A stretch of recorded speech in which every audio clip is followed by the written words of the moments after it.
Hello everyone and welcome back to another tutorial. My name is Divine and if this is your first time here, you're welcome to Styles by Andrew.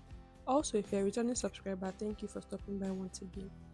So today's tutorial is going to be on how to draft and cut this corset blouse using our regular bra cups and also an asymmetric waistline. So if this is what you're interested in, kindly watch this video to the end and let's get started with the video for today. So this is my pattern paper here. I'm going to be folding it into two. So we're going to be drafting this pattern on fold. So after folding my paper now, I'm going to be marking out our measurement. I'm going to mark our chest line measurement. Next, I'll be marking our length under bust measurement of 12.5 inches. Then our apex of 9.5 inches. Our half length of 15.5 inches. And our blouse full length of 20.5 inches. After that, I'll be coming down with 4.5 inches to mark 25 inches, which is going to be the length of the longest part of our blouse. And the measurement for my chest line is my bust divided by 4 minus 1.5. So my chest line is 7.5 inches. I'll draw out a straight line. Then I'll mark my shoulder measurement divided by 2, which gives me 7.5. I'll also mark that on my chest line, 7.5. Then I'm going to connect the 2 points together. Next, I'll be coming down with 1 inch for our shoulder slope, then measure what I have left and divide it by 2. From that midpoint now, I went in with ½ inch. This is so we can get our armhole curve. So I'm labeling each of these lines now. Then I'm going to mark my bust measurement now, divided by 4. I'll mark that on my chest line also. Then I'll connect all these points together like so to get our armhole curve. So this is it. Now on my half length, I'm going to be putting my round body measurement divided by 4. I'll mark that out. I'll come down from my half length now to mark my hip line of 8 inches. So I need my hip line for this blouse. So for my half length, I came down with 8 inches for my hip line. So my hip line now, I'm going to be inserting my hip measurements divided by 4. I'll mark it. So I have my blouse full length, which is where my blouse is supposed to stop, and I also have the longest part of my blouse. So my blouse is supposed to stop at 20 inches, 20.5 inches, but the blouse extended at the lower parts with 4.5 inches. That makes it 25 inches. So I've connected all the points together now to my hip line. Now I'm going to be snatching the waist and I'll go in with ½ inch. So this ½ inch now means I've snatched my waist with 2 inches. That means I've reduced 2 inches from my waist, from my actual waist measurement. And I'll connect it like so. Now for my shoulder, I'm going to be marking our basic neckline of 3 inches width with 3 inches depth. We don't need this neckline for this blouse, but we just need it so we can get our shoulder slope accurately. So I'll connect my shoulder slope like so. Then I'm going to be marking our nipple to nipple measurement, which is 3.5. I'll be marking that from my length under bust to the blouse full length. And this is what we have. Now from the chest line, I'm going to be marking ½ inch inwards. I'll connect that from the chest line all the way to the length under bust. Or it does not have to get to the length under bust, just mark ½ inch there. And this is the cup I'm working with. I'm working with a size 40. So the tip of my cup must always remain on the length under bust line. It must not go up, it must not come down, it must sit on that line. Then from the center front of my pattern, I'm coming down with a neck depth of 9 inches. So the tip of my cup must touch that 9 inches. And the bottom of my cup must sit on the length under bust line. And I'm going to trace out my cup. So after tracing out my cup, this is what I'm going to be having. This is it. I'm just going to blend the tip of the cup there I'll blend it like so, and this is what we are having. Now I'm going to be marking out the strap, and I'm going with a neck width now. This is the neck width of our blouse, of 4.5 inches. Then on this lower part I'll be marking out 5 inches. So I'll be connecting it like so. So this is the strap of our blouse. Then I'll just extend that bridge there. So now I'm going to be tracing out all this pattern so that it reflects on the other side of the paper, pattern paper. And I'm making use of my tracing wheel here. So now I'm going to be drawing following the dotted lines I've created. So this is what I have after doing that. Now I'm going to be marking the curve of our blouse. So I said our blouse full length is 20.5 inches, but on the side I want to come down with 3.5 inches from my half length. So I'll be connecting that back to our blouse full length. So I came down with 3.5 inches from the half length on the side so that our blouse will be curved. So I'll trace that out and mark it on the other side.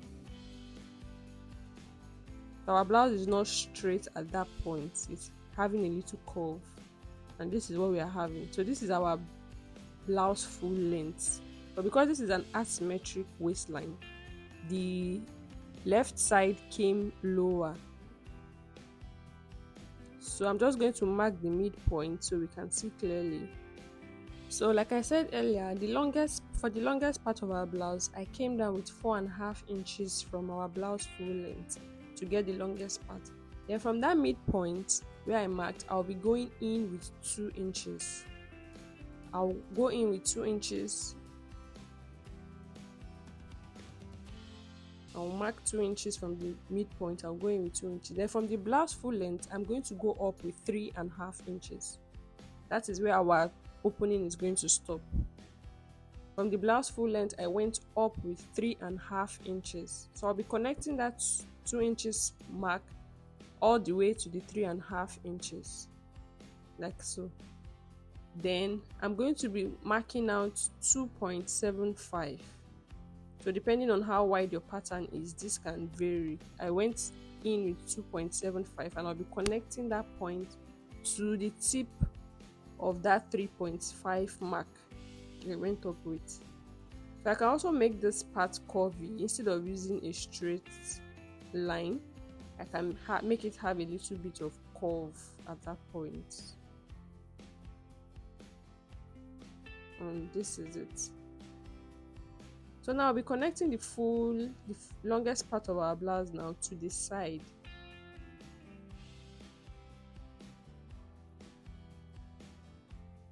So this is it.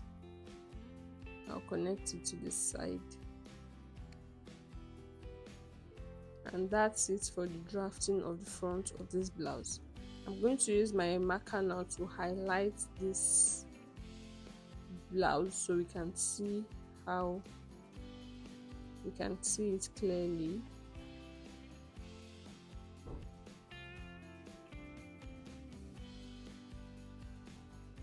So I mentioned earlier that I used a cup of size 40, while the bust I'm working with is a bust 36. This is because after sewing, I want the cup to cover more of the breast. So if I use exactly cup 36, my breast is going to be exposed very well. That is why I used a bigger cup than my bust for this blouse. So using cup 40 is going to provide more coverage for my bust, so it's not too exposed. I hope you understand that. So I'm cutting out my pattern here.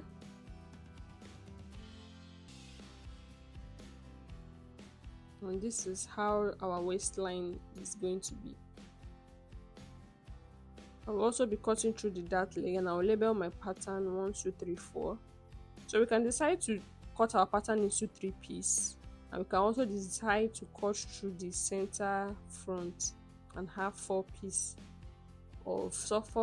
here. So whichever works for us. So I divided my pattern into 4, and by the time I place my cup, this is how our front bodice is going to look. And you can see our blouse is beautiful. So for the back draft, we don't need to fold our pattern paper into two, we just need one piece of it because the back is the same. I'm going to mark my chest line measurement of 7.5, my half length of 15.5 inches, and my blouse full length of 20.5 inches. So I'm maintaining the same half length for the front and back for this of 15.5 inches. So this is my chest line, this is my half length, this is my blouse length. Now I'm marking my shoulder measurement divided by 2, which is 7.5. I'll also mark that on my chest line. Then I'll draw a straight line. Then I'll divide what I have on this shoulder line here into 2 and impute my bust measurement divided by 4 on my chest line. On my waistline also, I'll be marking my waist measurement, round body measurement divided by 4 plus 1 inch for the back dart. Then for my half length, I'll come down with 8 inches to get my hip line. So we always need our hip measurement. So this is my hip line. I will impute my hip measurement divided by 4. Then I'll connect the points together.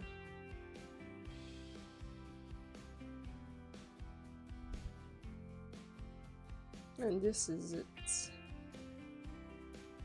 Now I'll connect the midpoint of my armhole line to my bust measurement so I can get my armhole curve. And I'll also be snatching the waist with 2 inches. So I went in with half inch. You know, this half inch in 4 places gives us the 2 inches here. So if I'm snatching 2 inches, I'm dividing the 2 inches by 4 to give 0.5. So now I'm going in with my back opening, the opening at the back of our corsets with 1 inch. I mark 1 inch all the way. This part we're going to be cutting it out. Then I'm marking our lacing bar of 2 inches. Our lacing bar is 2 inches, so I'll mark 2 inches all the way. I'll draw a straight line. Then on my half length now, I'm going to measure what I have from the side to this point and divide it by 2 so we can get our dart. I'm going to go up with 5 inches and come down with 5 inches. That is the length of our dart. Then I'll draw a straight line, but the line should extend above that 5 inches at the up. So on the line now, I'm going to mark half inch on both sides so I can draw my dart legs. So the dart legs are going to be touching the 5 inches we marked up and touch the 5 inches we marked down. That is our dart leg. Then for our strap, I'm going to go in with 4.5 inches and I'll come down with 5 inches. Then draw a straight line. So on this part, I don't want that part to be straight, so I'm coming down with half inch and I'll connect it like so. So this is what we have. So I'll extend the strap. Now for our half length, I'll be coming down with 3.5 inches, just like we did for the front. I'll connect it back to our blouse full length. So this is where our lacing bar is going to be. I'm going to use my pen to highlight all these points, all these lines together. So this is what we have for the back. Now for our slope, I'm going to be marking our basic neckline of 3 inches so we can get the accurate slope, shoulder slope. So guys, please, if you have any question, please leave your questions in the comment section and I'm going to answer them as soon as possible. And if you've also not subscribed to the channel, please click on the subscribe button, like and share this video, and also click on the notification bell so you get updated anytime we post a new video on this channel. Thank you. So this is what we have for our back drafts. Thank you for watching guys, and see you in my next video. Bye for now.